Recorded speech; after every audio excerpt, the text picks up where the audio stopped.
I spent the weekend watching the river levels, a lot of which is you do online, which I tried to explain in this piece.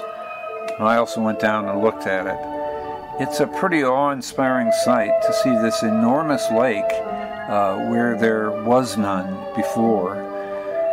To grasp the power of that water, you have to think about a lake half a mile to a quarter mile broad, 30 miles long, 60 feet deep.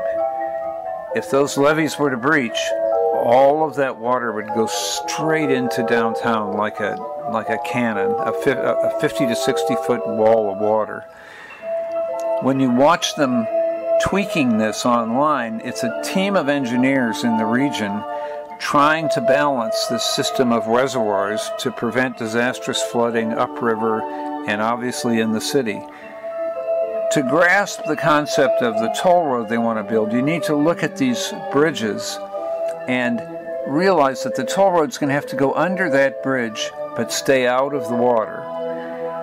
They assure us that they know enough about the water and the levels, and they can predict enough that they can do this all safely. Really, the smaller concern is what flooding might do to the toll road. The real concern is what flooding would do to the city. And on the one hand, I suppose we take civil engineers at their word and we assume they wouldn't fib to us. These frames are interesting because you see the existing freeway bridges that actually cut into the top of the levees, and then in a second you're going to see where they're building the new bridges that are up higher because they've got to raise these levees to hold the water in because of what they're doing.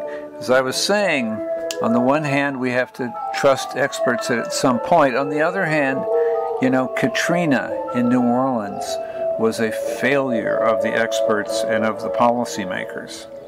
And we have to hope that the eagerness for that road and for real estate development isn't pushing us in a direction here that is dangerous for lives and for property.